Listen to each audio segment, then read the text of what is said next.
When a UPS driver named Tom Reyes handed off a last-minute package to a disheveled man in Missouri, he noticed two young girls standing silently behind him, their eyes wide with fear.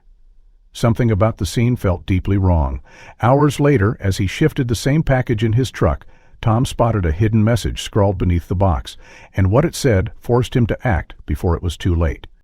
Tom Reyes had driven thousands of miles through the winding back roads and suburban neighborhoods of Missouri. After 35 years in the delivery business, most recently with UPS, he thought he'd seen it all. From porch pirates and barking dogs to lonely grandmas eager for small talk, his daily route had become a comfortable rhythm. He knew every bump in the road, every crooked mailboxes, and every house that always missed their package window. But that summer morning in Silver Pine felt different from the moment he turned onto Rosewood Lane. The sun was climbing high over the horizon, casting long amber streaks across the cracked sidewalk. Tom wiped a bead of sweat from his brow as he scanned the next delivery stop on his handheld, 1123 Rosewood Lane. He slowed the truck to a gentle stop in front of a small, faded blue house with a peeling white porch. The lawn hadn't been mowed in weeks, and one of the shutters hung crooked like a loose tooth.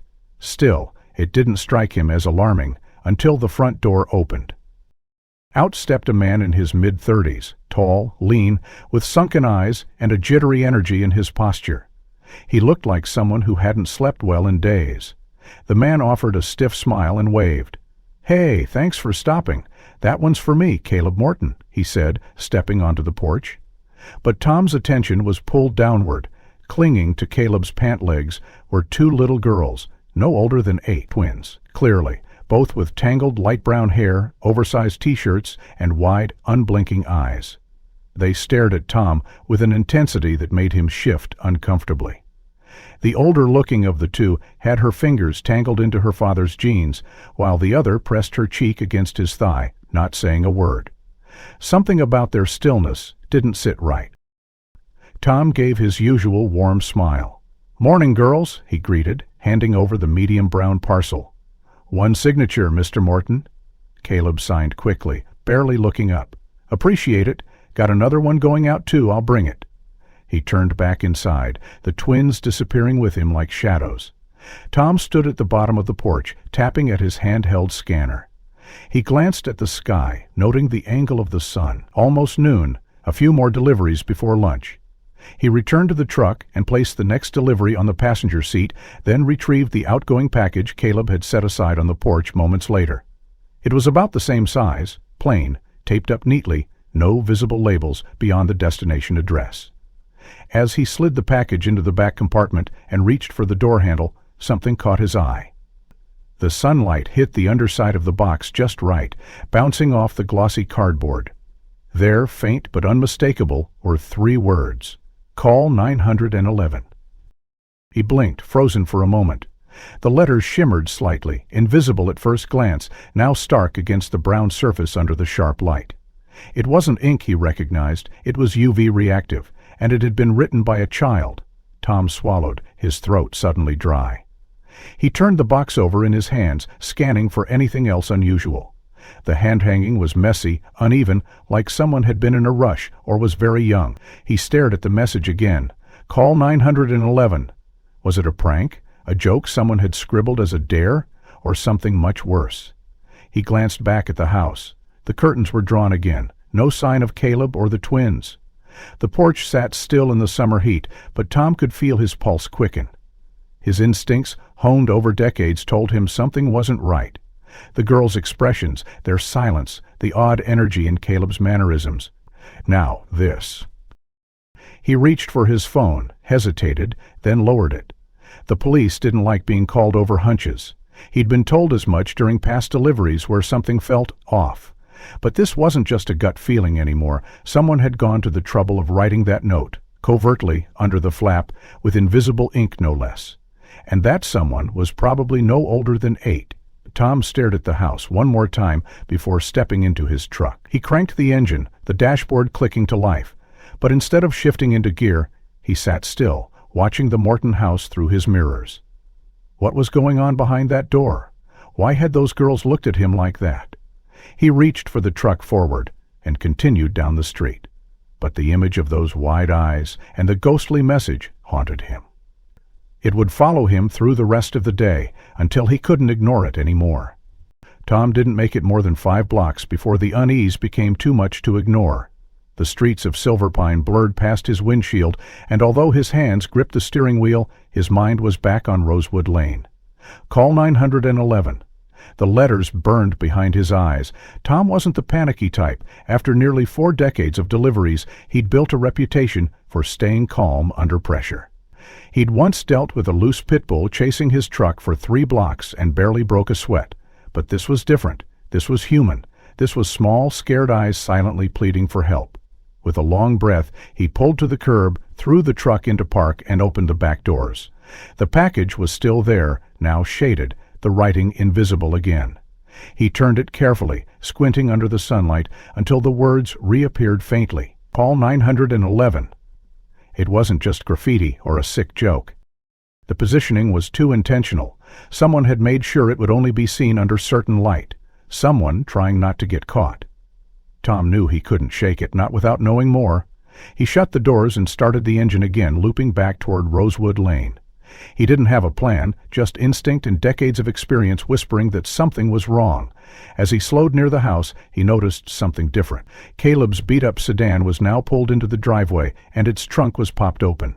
Tom parked discreetly a few houses away, pretending to fumble with his clipboard as he kept an eye on the porch. That's when he saw him. Caleb emerged from the car, arms full, not with groceries, but with 2 packs of beer. No milk, no cereal, no bags, just clinking glass bottles cradled in each arm. Tom's heart dropped. Earlier that morning, Caleb had told responding officers he'd left the twins home alone, briefly to get milk, because they were out of it. They wanted cereal, he had said, with a laugh and a shrug. The police had let it slide with a warning, but here he was, carrying booze, not breakfast. Tom clenched his jaw, a sense of betrayal mixing with frustration. If Caleb had lied about this, what else was he lying about? From the porch, the door creaked open again. One of the twins peeked through, but Caleb barked something Tom couldn't hear, and she vanished. The screen door slammed shut, and Caleb disappeared inside, beer in hand. That was it. Tom wasn't waiting for another sign. He grabbed the package from the back again, flipping it over to study the label. His eyes scanned the printed destination, 17 Forest Hollow Road. No apartment number, no business name, just a house. The name on the shipping label read Mrs. K. Ashland. Not a name he recognized from the area. Curious, Tom reached for his read-tablet and typed the address into the UPS system. The screen froze briefly, then pinged back a red flag. No delivery history, no active residents. He frowned, pulling out his phone and searching it manually. A few seconds later, the truth surfaced. The house was listed as condemned. County records showed it had been abandoned since 1998 after a fire had gutted the rear structure. Forest Hollow Road was a narrow dirt path that cut through the woods on the outskirts of Silverpine, rarely used, barely paved, and known mostly to local hikers or old-timers. Tom remembered hearing rumors from other drivers about a collapsing fence and raccoons nesting in the chimney. Nobody had lived there in over 2 decades. He stared at the address, then at the name again. Mrs. K. Ashland. It didn't match Caleb Morton in any way. No forwarding link, no alternate name in the system. It was as if someone had fabricated the recipient entirely. The more he thought about it, the more it unsettled him. Why would Caleb ship a sealed package to an abandoned house under a false name using a legitimate shipping service, unless he wanted someone else to retrieve it? Or worse, he wanted it never found. Tom's mind reeled. Inside that package could be anything. Documents, evidence, or something more sinister, and the fact that it was so carefully addressed to a ghost location made it all the more suspicious. He looked around. No neighbors were out, and the street was quiet, except for the occasional breeze rustling the trees. Caleb's house sat still and unbothered, like a sealed jar with something rotting inside. Tom's pulse quickened as he made a decision. He walked back to his truck, slid the package into a padded envelope, and tucked it beneath the passenger seat. He didn't want it returned to the distribution center yet, not until someone saw what was inside. The truck rumbled to life as Tom pulled away from Rosewood Lane once more, But this time, instead of continuing his route, he turned off onto the gravel road that led toward Forest Hollow. He hadn't been out that way in years, not since he helped search for a missing dog for one of the retirees who lived out near the forest line. The trees seemed taller now, more overgrown, swallowing the road in green shadows. The air grew cooler as the canopy thickened overhead. Eventually, he spotted it. The remnants of a mailbox marked 17, tilted sideways, rusted, with paint flaking off in long curls. A cracked driveway split from the road and trailed toward a sagging roof barely visible through the brush. Tom slowed the truck and cut the engine. He didn't get out, just sat there staring at the house. It leaned heavily to one side, the front porch choked with leaves and vines, a place frozen in time. No footprints, no tire marks, no signs of life. But this was where Caleb had sent the package. Tom's fingers drummed anxiously on the steering wheel. A dozen questions circled in his head. Who was supposed to pick it up? What was inside? Why use a name no one had heard in decades? Why here? He glanced at the rearview mirror, almost expecting a car to appear behind him, but the road remained empty. He knew he couldn't open the package, not legally, but he also knew this couldn't be left alone. Someone had to know what was going on. He needed to talk to someone who'd remembered the history of this place, someone who might recall the name Ashland. That's when he thought of George Weller, the retired cop next door to Caleb, a man with more stories than anyone Tom knew, a man who didn't miss much, even in retirement. Tom started the engine again, gravel crunching under his tires as he reversed down the narrow path. He was going to pay the Wellers a visit, because something about that package, that house, and those girls was screaming at him louder than any siren. Tom drove straight to the Weller residence, a modest brick house 2 lots down from Caleb's. The front yard was neat, with trimmed hedges and a fading retired, not expired, wooden sign stuck in the grass. George Weller, now in his early 70s, had once been Silver Pine's longest-serving detective, known for his photographic memory and stubborn sense of justice.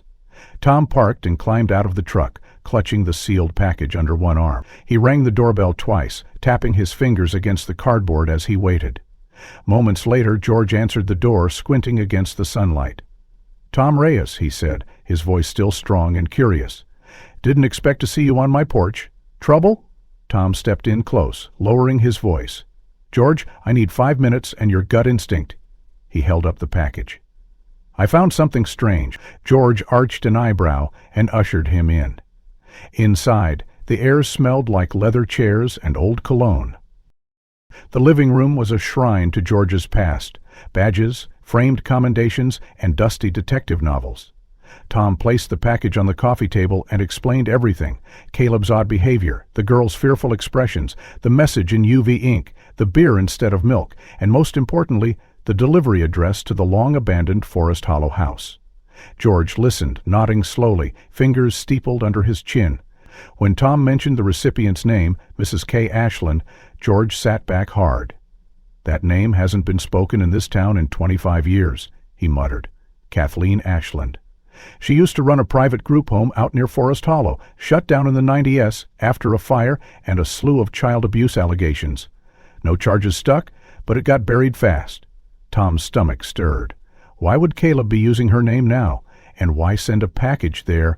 George didn't answer right away. He leaned forward and tapped the box. "Let's find out." Tom hesitated.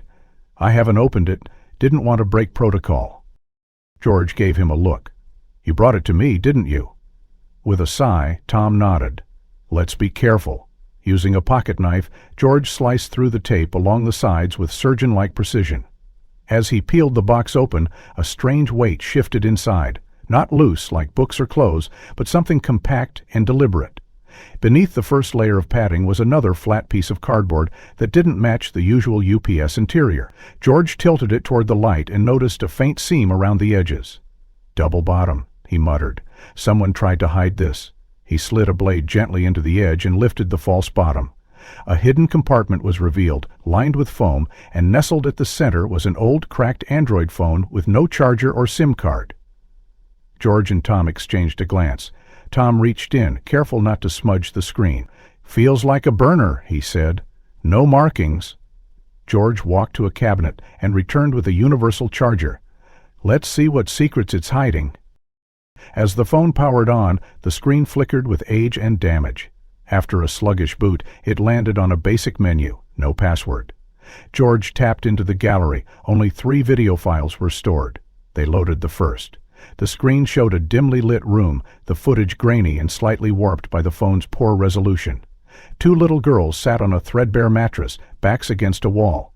Their hands weren't tied, but their body language screamed fear. They looked straight into the camera. Tom recognized them immediately, Zoe and Nina. One of them whispered something to the other. A voice, faint but unmistakably male, could be heard from off-screen. "Don't speak unless I tell you to," George stiffened. "Jesus Christ," he muttered, "this isn't parenting, this is imprisonment." They watched in horror as the man's shadow passed across the girls. His face never appeared, but the posture, the build, it all pointed to Caleb. In the second video, one of the girls clutched a crumpled piece of paper, trying to conceal it under her shirt. The image cut abruptly, as though whoever recorded it had caught her in the act. The third video was shorter, 10 seconds. It showed Caleb's hand shoving a sandwich and a bottle of water into the room, then slamming the door. The sound of a lock echoed with eerie finality. George paused the video. "This is enough for a judge to grant a search warrant," he said. Tom nodded, his voice hoarse. George leaned in. "But there's more. Something's off about this box." He examined the interior again, running his hands along the inner walls. At the back panel, his fingers caught a subtle indentation. He pressed, and a small flap released. Inside the narrow space, embedded in the cardboard, was a tiny black lens, a hidden pinhole camera. It blinked red once, then powered off. George muttered, pulling the device out. This box was live. Someone wanted to see who opened it. Tom felt a chill creep up his spine. Which means, Caleb knew someone might try to open it, or maybe it was for someone else. A buyer? George shook his head. Or an accomplice. We need to act fast. We don't know how deep this goes. Tom stared at the camera in George's hand, his mind reeling. Every moment he had delayed returning that package had brought him closer to this truth. And now, what they had was bigger than suspicion. It was evidence. But it also meant someone else was watching, tracking, possibly waiting for that box to reach Forest Hollow. Tom knew then that the danger wasn't behind them. It was just beginning. The air in George Weller's living room had grown tense, thick with disbelief and a quiet rage neither of them voiced aloud. The videos and the hidden camera changed everything. They weren't just chasing suspicions anymore. They were staring at the early layers of something far more calculated and sinister. George placed the phone and the tiny lens into an evidence bag he kept from his days on the force, and turned to Tom. "Sweet need to get this to Silver Pine PD, now. This isn't just abuse. It feels like the edge of something bigger." Tom nodded. "But we can't go empty-handed on the girls," he said. "They're the reason I stopped, and I don't know how much longer they can hold on." George agreed, picking up his landline and dialing a number he knew by heart. Within minutes, he was speaking to a former colleague, Detective Lynn Halbrook, a no-nonsense investigator who'd always had a sharp eye for cases others dismissed too quickly. She agreed to meet them immediately. 15 minutes later, they sat in a quiet interview room at the station, the evidence laid out on the table between them. Halbrook scrolled through the videos, her jaw tightening with each clip. She turned to one of her assistants. "Pull every record on Caleb Morton. I want birth certificates, employment history, social services reports, everything." The officer left with a nod. Halbrook leaned back and stared at the package. A hidden compartment? A burner phone? Surveillance tech? He's not just some unstable parent. There's a structure to this. He's hiding something or someone. Tom sat forward, pressing his fingers into his knees. What if those girls aren't even his? Halbrook's assistant returned not long after, his expression grim. "We searched statewide and out of state. There's no record of Caleb Morton having children, biological or adopted.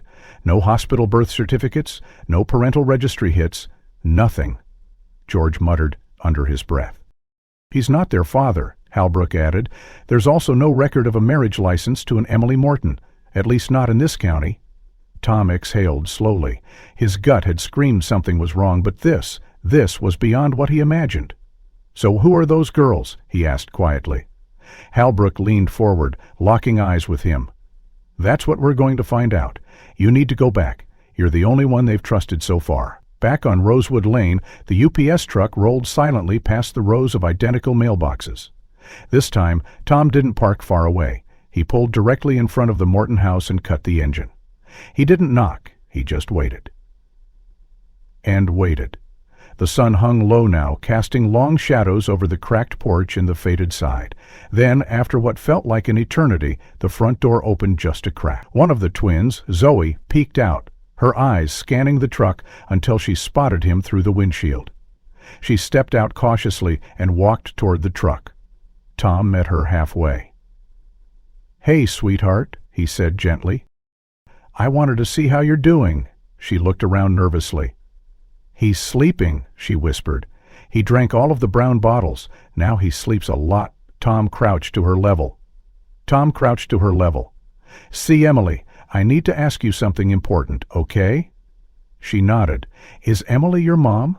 The girl hesitated. Her lower lip quivered. She looked down, picked at her fingernail, then finally whispered, "No, she's not our mommy." Tom's heart pounded. "Who is she then?" Zoe's brow furrowed in confusion. "I don't know. She cries a lot when he's not here. She said once that she used to be someone else." Tom blinked. "Did she say her name?" Zoe shook her head. "Only once, when she was talking to herself. She said she missed her sister." The pieces began to shift into place. No records, no biological ties. An adult woman who behaves like she's trapped, not in control. Tom knew he had to speak with her. He looked toward the house, then back at Zoe. "Can you ask her to come outside, just for a second?" Zoe hesitated. "If he wakes up, he'll be mad." Tom squeezed her shoulder gently. "I'll keep you safe, I promise."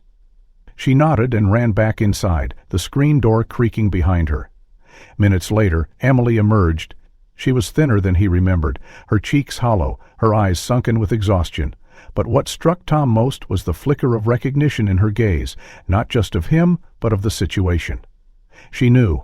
"Tom," she said, voice barely above a whisper. "Why are you here again?" He didn't answer at first. Instead he said, "I know the girls aren't yours. I know Caleb isn't their father, and I know you're not okay." Her lip trembled, and she gripped the porch railing like it might be the only thing keeping her upright. "You don't understand," she whispered. "He'll hear us." "No, he won't. He's passed out. Zoe told me, please, Emily, or whatever your real name is, you need to talk to me now." She closed her eyes and took a shaky breath. My name was Anna. "Anna Kessler. Emily Morton was my sister. She died 10 years ago in a car accident. Caleb, he took me in. Or that's what I thought. Then he changed." Tom felt the ground shift beneath him. "He forced you to take her name." Anna nodded. "He said it made things simpler, that no one would come looking for Emily, but he made me stop talking to everyone I knew. Took my phone, my ID. I haven't been outside alone in years." Tom's voice was steady but filled with urgency. "And the girls." Anna looked toward the door as if even the thought of speaking would summon punishment. "He brought them home one night, said they were nieces from out of state, but they were scared. They didn't know who he was. I tried to ask again." Tom's fists clenched. "We need to get you out, you and the girls." Anna looked at him with tears welling in her eyes. "Can you really do that?" He nodded. "I'm not alone. We have help, but we need to move quickly, before he wakes up." Tom's pulse hammered in his chest as Anna's confession hung between them, her identity finally unmasked after years of silence and control. He stared at the woman before him, pale and trembling but defiant for the first time, as if saying her real name aloud had cracked open something deeper, something long buried. "You're Caleb's sister," he said slowly, processing. Anna shook her head, a small humorless laugh escaping her lip. No, he told people I was his wife, but in truth, I'm his sister. Emily Morton was my real name before the accident. He forged the death certificate. The real Emily, the name he forced me to take, was someone else entirely." Tom felt the back of his neck prickle. "But why? Why fake your death and force you into this role?" Anna lowered her voice to a whisper. "Because I knew something. Years ago, before I disappeared, I found out what he was doing. Caleb was involved with people who took children. He worked at a juvenile rehab facility out of state. There were rumors, missing files, but no proof. I tried to speak up, and suddenly I was gone. A car accident, they said. I woke up locked in a basement, barely alive. Tom was stunned. So this wasn't just about control over you, it was about erasing a witness. Anna nodded, eyes glistening that I was already dead to the world, so I might as well become someone else. When he brought the girls home, he made me their mother, threatened to hurt them if I told anyone the truth. A chill spread through Tom's chest. How did he get the girls? Anna wiped a tear from her cheek. He never said, just that they fell through the cracks, orphans, wards of the state, he claimed. But they were terrified. They never spoke about a foster home, never mentioned other family, just each other. Tom recalled something then, how one of the girls, Nina, had been wearing a long-sleeved shirt in the blistering heat. At the time, he assumed it was just childlike preference or neglect, but now his instincts screamed otherwise. Anna, he said carefully, have the girls ever mentioned anything unusual on their bodies? Marks, tattoos, anything like that? Her brows drew together. Nina had something, a little mark on her wrist. Caleb said it was a birthmark, but I always thought it looked strange. Can I see it? Tom asked. Anna hesitated, then called softly toward the cracked door. Nina, sweetie, can you come here? A moment later, the smaller twin emerged, her eyes wary but curious. She clutched a warm stuffed bear in one hand and moved slowly to Anna's side. This is Mr. Tom, Anna said gently. He's here to help us? Nina nodded silently. Can I see your wrist, sweetheart? Tom asked, crouching to her level. Nina hesitated but extended her arm. Tom gently pushed back the sleeve and sucked in a breath. There it was, a small black outline of a sun, no larger than a nickel, just above the inside of her wrist. It was faded slightly, like an amateur tattoo, the lines uneven and trembling. Tom reached for his phone, pulling up an article he'd saved months ago, one that haunted him. A nationwide bulletin from the National Center for Missing and Exploited Children had once circulated profiles of children suspected to be trafficked, marked by similar tattoos used by specific rings, symbols as identifiers like branding livestock. One of those symbols was a crooked sun. He showed the image to Anna, who gasped. That's it. That's exactly what she has. Tom's voice was hoarse. She's not just a lost child, she was marked. Anna's expression crumbled. Oh my God. Tom stood up, his resolve hardening. We need to get the girls out, now. If what you're saying is true, if Caleb is involved in child trafficking, we can't afford to wait for more proof. We already have enough to trigger intervention. But what if he wakes up? What if he stops us? Tom looked toward the house. He won't. I've got someone watching the perimeter. And we're not alone anymore.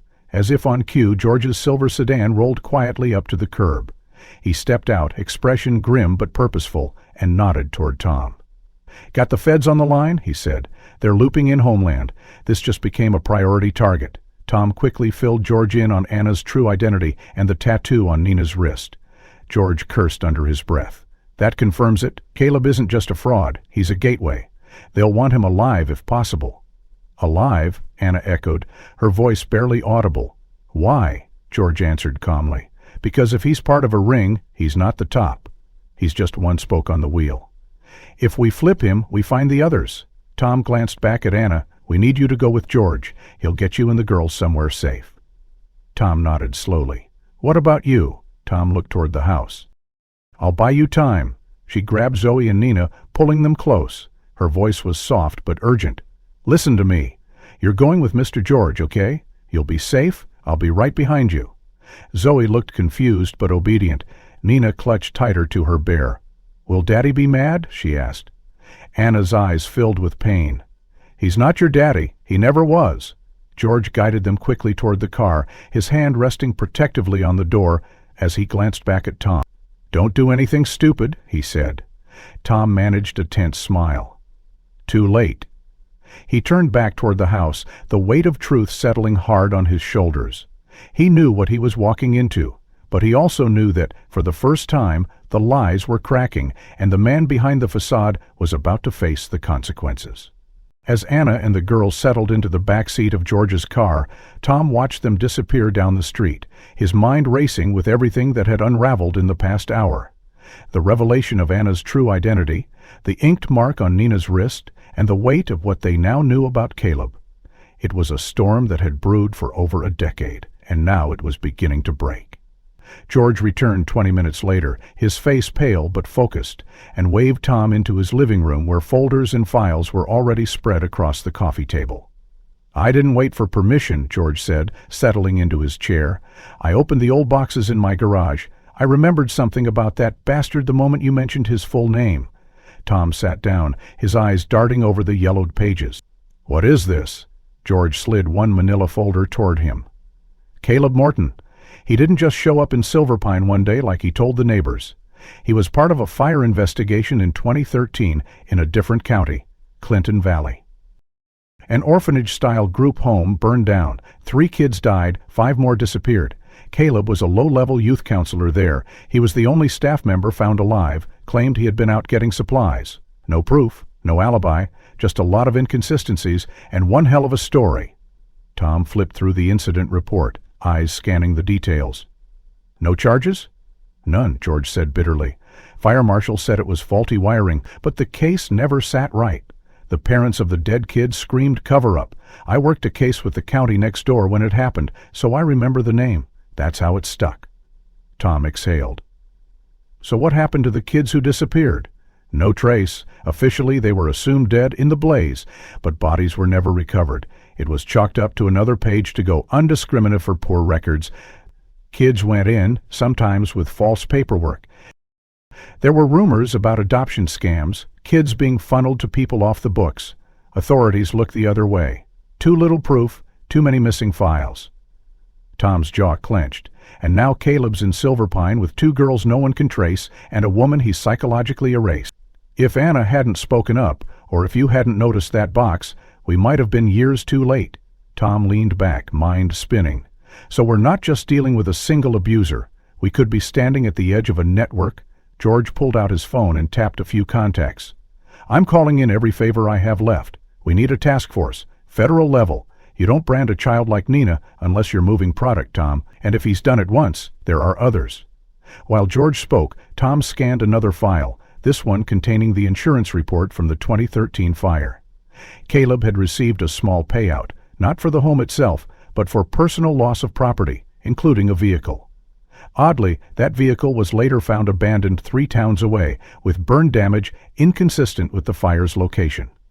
It wasn't just a lie, it was staged. "This man's been planning cover-ups for a decade," Tom muttered. George ended his call and sat back. "The FBI's sending 2 agents tonight. Homeland Security's being looped in due to the trafficking angle. But Tom, we can't let Caleb suspect anything. Not yet." Tom nodded.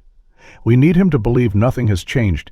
George looked out the window, his fingers tapping his chair arm. "You'll keep doing your route, deliver like nothing happened, but we'll be watching.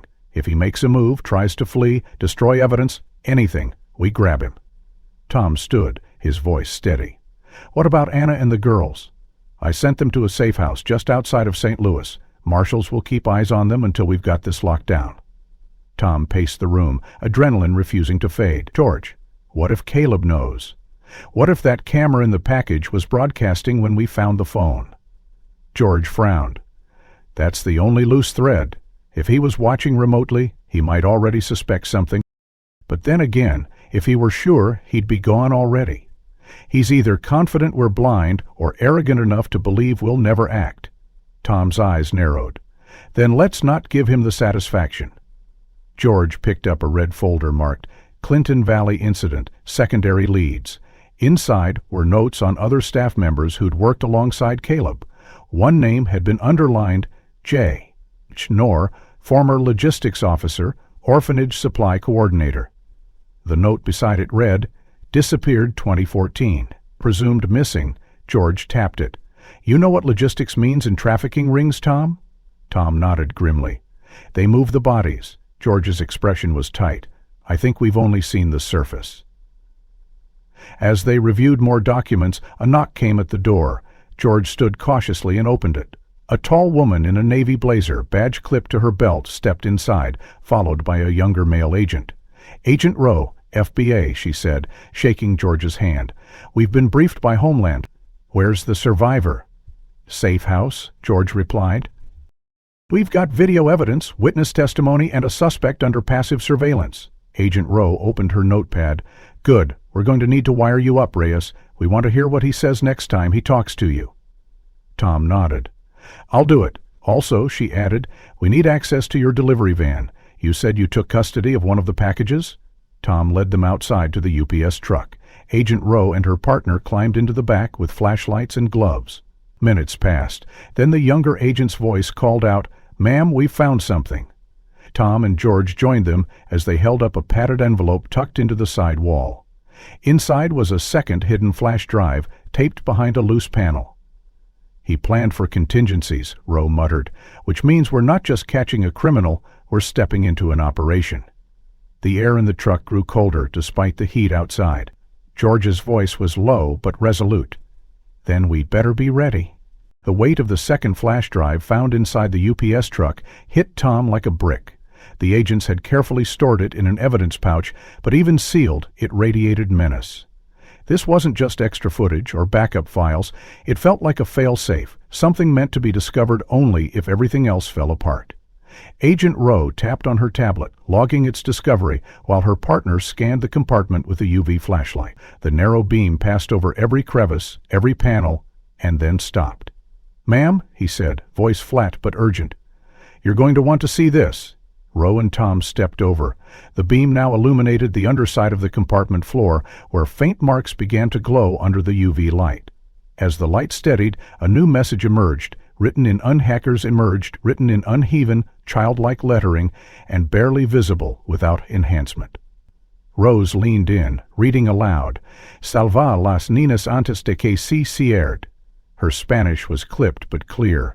"Save the girls before it's too late." Tom felt the bottom drop out of his stomach. They were begging for help in multiple languages, he muttered. They didn't know who would find it. They just hoped someone would. The agent's light moved slightly, and just beside the message was another detail, a smeared outline of a small hand, no bigger than a 6-year-old's, clearly imprinted in dried, oxidized blood. Tom's breath caught. This wasn't just written in ink. Someone used their own blood to make sure the message stayed hidden and permanent. Tom ran a hand down his face. That kind of desperation, that's not just fear, that's hopelessness. George joined them from the front cab, his face pale. "Whatever's on that second drive better tell us everything." Because whoever wrote that message didn't expect to be rescued. Back inside the house, Agent Rowe plugged the flash drive into a secure FBI laptop. The screen flickered to life, opening a simple directory, 3 folders labeled Intake, Surveillance, and Outbound. George leaned in. Jesus, he was running his own file system. Rowe clicked Intake first. Dozens of subfolders opened, each named with a code, combinations of letters and numbers like G17B, EP3Z, and R11X. Inside each were photos, mostly of children, ranging from infant to teens. Some looked like school pictures, others like ID photos taken against blank walls.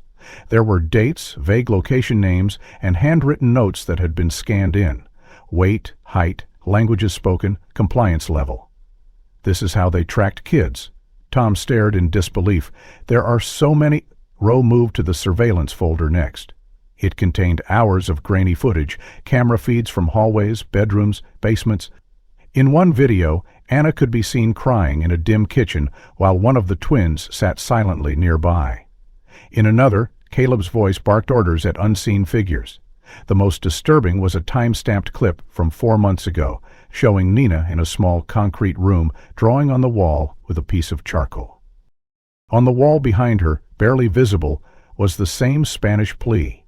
"She wrote it twice," Tom whispered, "on the wall and in the box." George's jaw was set tight, because she didn't think anyone would ever see it. When Rowe finally opened the Apts Out folder, the room went still. Inside were shipping manifests, actual documentation for packages sent to various addresses across state lines, even out of the country. They had recipient names, most of which seemed fake, and each was linked to one of the intake codes. Tom's heart pounded. They weren't just documenting them, they were selling them.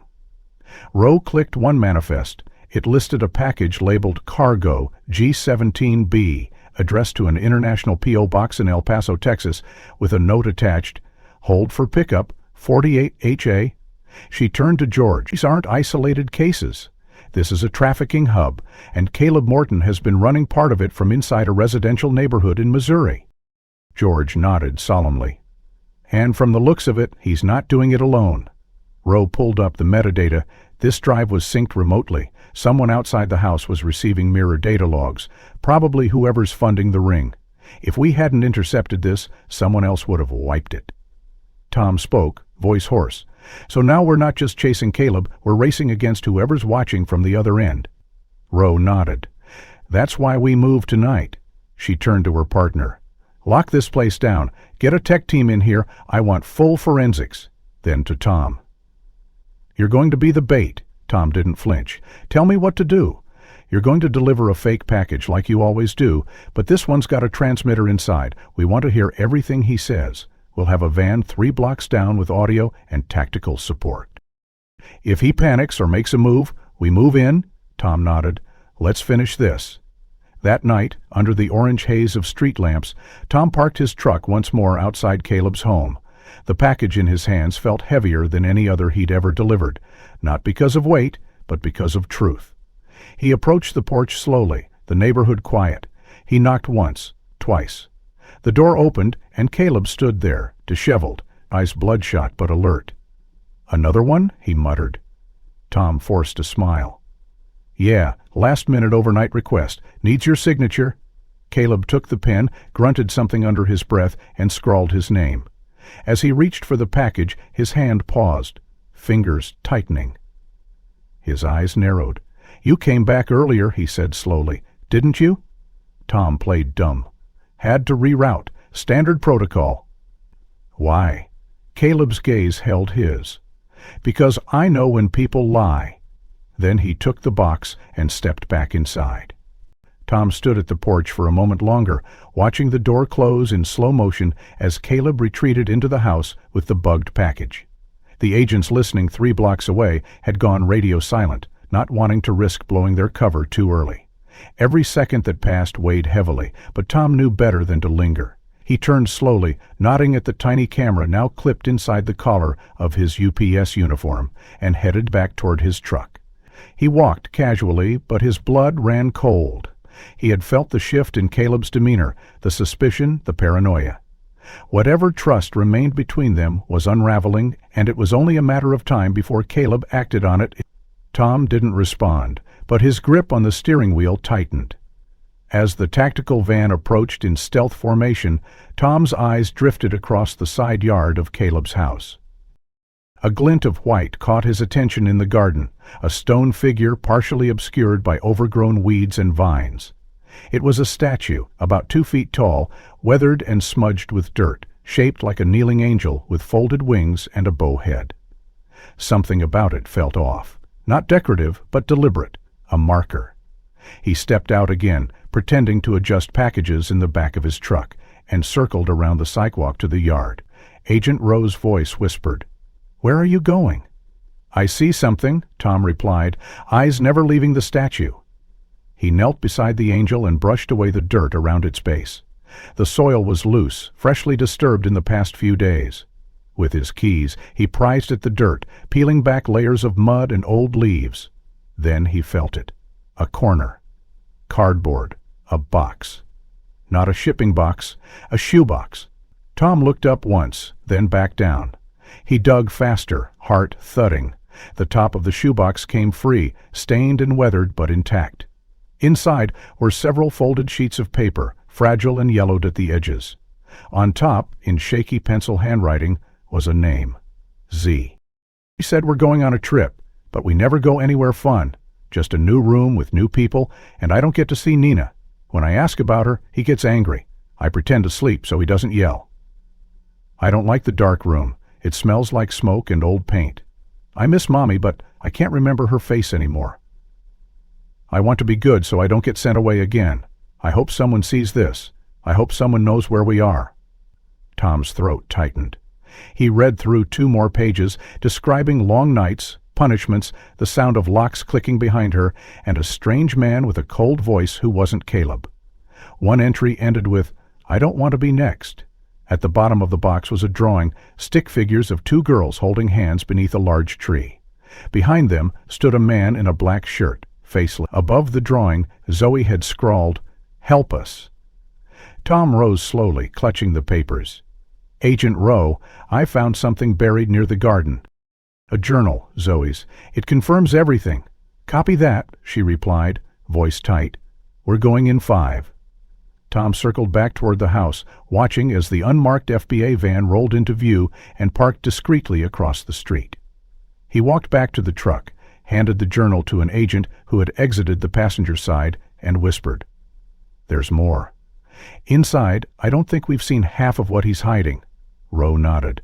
"We've got a warrant for full interior search. Secure the perimeter." Within minutes, the tactical team swept the house.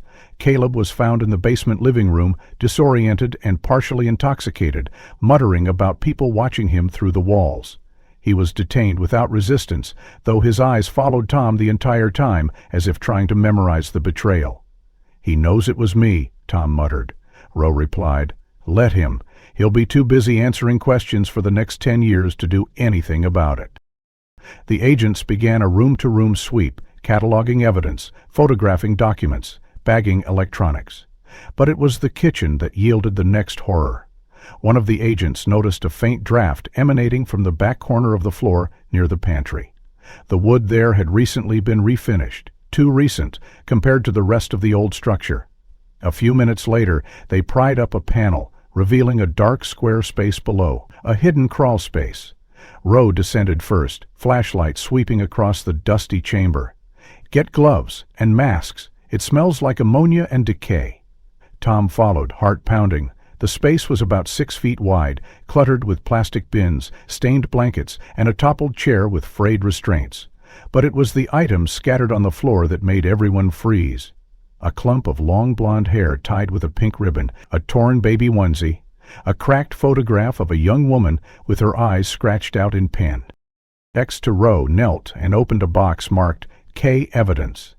Inside were several plastic bags, each holding personal items, bracelets, earrings, bits of clothing, some labeled with initials, others with dates.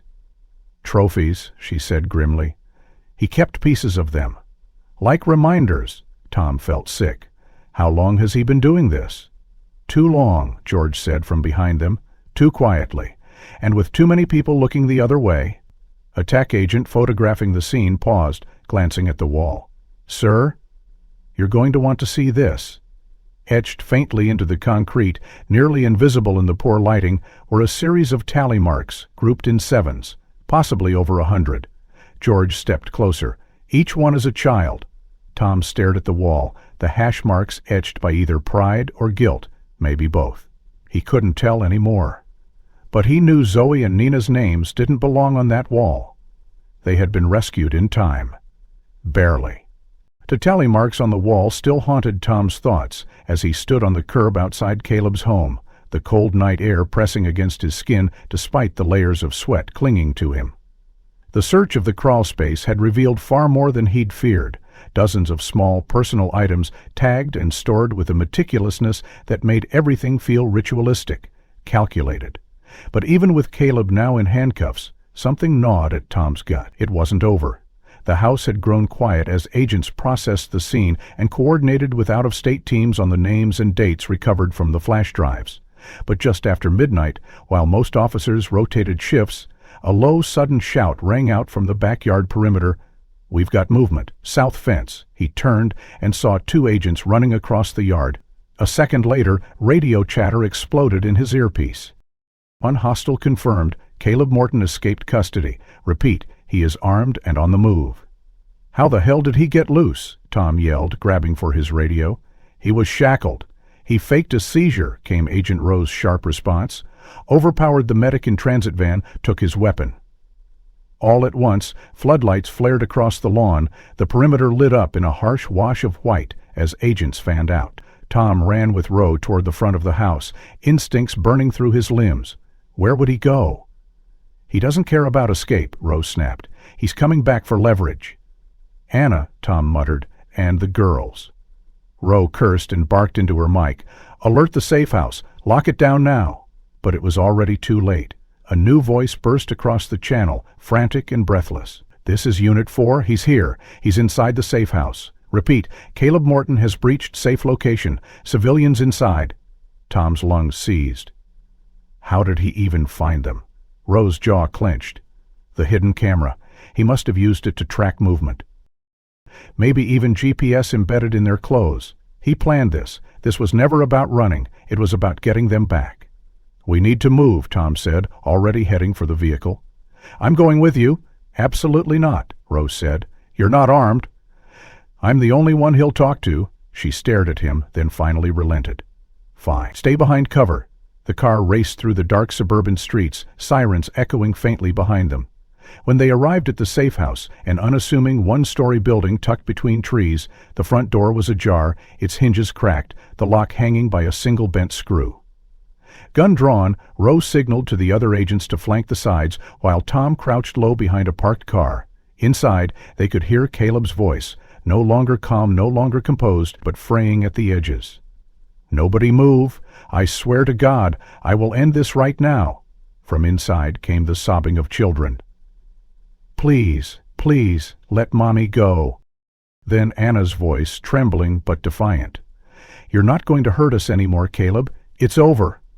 "No," Caleb snarled. "You don't get to leave me. You don't get to take them away." "They're mine," Roe whispered into her mic. "Eyes on target, living room, hostage confirmed, 2 minors, in sight." She turned to Tom. "Can you distract him?" He nodded, its heart thundering, and took a breath. Then, steady as he could, he stepped toward the open door and shouted. "Caleb, it's me, Tom, the delivery guy." Silence. Then Caleb's voice, sharper now. "What the hell are you doing here?" "You said you didn't like liars," Tom called out. "Well, neither do I. Let them go, Caleb. You don't want this to end badly." "You have no idea what I've done for them," Caleb yelled. "I gave them a home. I kept them safe from the real monsters." Tom's voice rose. "You think that's love?" A pause, then a harsh, manic laugh. "They were going to take everything from me, all I did, everything I built. They were mine." Inside, movement. Anna tried to edge sideways, pulling the girls behind her, but Caleb caught her by the hair, dragging her forward with one hand while the other waved a stolen pistol. Tom stepped closer. "You said you wanted them safe, then let them go. You don't have to go down like this." Then, in that moment of hesitation, a small voice cut through the air like a lightning bolt. "He's not our daddy." Nina's voice, high and sharp, cracked open the tension. "He's not our daddy." Caleb froze. His grip loosened slightly. His head turned, eyes wide. "What did you say?" "You're not our daddy," Nina said again, louder this time, her voice fierce through the tears. "We don't belong to you." That crack in his armor became a fracture. His face twisted with rage, then confusion, then something like heartbreak. In that instant, he didn't notice Anna shift her weight. She slammed her elbow backward, connecting hard with his ribs. Caleb staggered, the pistol wavering just long enough for a red laser dot to flicker over his shoulder.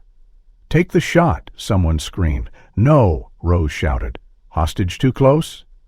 Anna fell to the ground, pulling Zoe with her. Nina dove to the side. Caleb spun, trying to aim again, but he was too slow. The front window shattered as a flashbang clattered into the room, exploding in a brilliant white arc of sound and light. Screaming, disoriented, Caleb dropped to his knees, gun falling from his hand. Agents stormed in from all sides, shouting commands. Caleb was tackled to the floor, restrained, cuffed, and dragged away, his face slack with defeat and shock. Tom burst into the room seconds later, kneeling beside Anna and the girls, as officers confirmed the scene was secure. Anna trembled in his arms, Zoe wept silently, and Nina clutched Tom's sleeve with a strength that nearly broke him. "Okay," he said, voice cracking. "It's over. You're safe now." The sun was just beginning to rise when the last of the crime scene tape fluttered in the breeze outside the now infamous safe house. Caleb Morton had been transported under maximum security protocols, his wrists and ankles bound, eyes blank, soul defeated. Inside the house, the air carried the quiet aftermath of violence, but it was also heavy with something new: relief. Anna sat on the sofa, her arms wrapped around Zoe and Nina, who clung to her with every ounce of strength they had left. Tears streamed down her face, not from fear this time, but from sheer disbelief that it was finally over. Tom stood a few steps away, unsure if he should approach, unsure if he could hold himself together if he did. Agent Rowe, clipboard in hand, nodded toward him. "They're safe because of you," she said softly. "You trusted your gut and didn't look away." Tom didn't respond at first. He was too focused on the way Anna held her daughters, the tightness, the trembling hands, the kisses pressed against their hair. Eventually he stepped forward, clearing his throat. Anna looked up, her expression softening.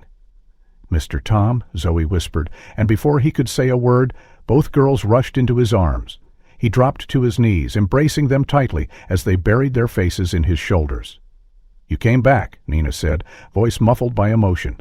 "You found us." "Of course I did," Tom replied, trying to blink away the tears. "I always finish my route." Laughter, choked by tears, echoed softly between them. Later that morning, as evidence was processed, one item drew particular attention, a package already known to Tom, the very one Caleb had attempted to send before his arrest. Inside, agents discovered a meticulously compiled set of documents: birth certificates, a forged death certificate, school records, medical forms, and a passport, all belonging to Anna, all altered to reflect her as Emily Morton, with several pages burned or smeared in an attempt to destroy her legal identity. "He was erasing her completely," Rose said, as she sifted through the scorched pages. "He didn't just want control, he wanted erasure. If that package had gone through, we'd have had no way to restore who she really is." George, standing beside Tom, exhaled heavily. That bastard was trying to make sure Anna never existed again, but he failed. Anna's legal identity was restored within a week thanks to the evidence recovered from the package and flash drives. Federal charges were filed against Caleb and at least 3 other members of the trafficking ring, whose locations were uncovered via IP logs and recipient addresses embedded in the surveillance data. The operation extended across state lines, and arrests followed swiftly. The media dubbed the case the Hidden Home Horror, and it made national headlines within days. But the public outcry wasn't just about the crimes, it was about the man who'd stopped them. "UPS driver uncovers child trafficking ring," the headlines read. Tom's name appeared on major news channels, talk shows, and across social media, where thousands of strangers praised his courage. His UPS supervisor issued a formal statement commending his actions, and a local news anchor, voice trembling, called him a real Rafe guardian angel in brown. But Tom didn't care about the spotlight. What mattered to him was a moment 2 weeks later at a small community center where Zoe and Nina had enrolled in a summer drawing class. He'd been invited without fanfare, without media. Just a quiet request passed through George. When he arrived, Anna was already there, standing by the door, holding a folded paper. "They wanted you to have this," she said, with a soft smile. Tom opened the paper carefully. It was a drawing, crude, colorful, full of bright sun and green trees. In the center was a big brown truck with the word "Heart" painted across the side. Standing next to it was a stick figure with a smile, arms open wide. On the figure's chest, written in uneven red crayon, were the words, "Mr. Tom, the delivery man with the biggest heart in the world." For a moment, he couldn't breathe. Then, slowly, he crouched beside the girls and whispered, "This is the best delivery I've ever received." They giggled, arms wrapping around him once more. Zoe looked up. "Do you still deliver packages?" Tom smiled. "I do, but now I deliver stories too." "Can we be in yours?" Nina asked. He nodded. "You already are." In the weeks that followed, the neighborhood slowly healed. The house on Rosewood Lane was boarded up and eventually razed. Where the backyard garden had been, locals planted a new community green space with a bronze plaque that read. Tom returned to his route, a little slower, a little more thoughtful. Every door he knocked on, every child who waved from a window, reminded him that sometimes noticing the small things, wide eyes, a quiet whisper, an odd message, could be the beginning of something far bigger than he ever imagined. And though the world still had its dark corners, Tom Reyes knew that light could come from the most unexpected places, like the bottom of a box, the scratch of crayon on paper, or the hope held tight in the arms of two little girls who had once whispered, "Help us." If this story moved you as much as it moved us, don't forget to like the video and subscribe for more gripping, real-life inspired narratives. We want to know, what part of the story impacted you the most? Was it the message hidden under the package, the underground crawl space, or the heartbreaking moment Nina stood up to Caleb? And where in the world are you watching from? Drop a comment below. We read every one of them.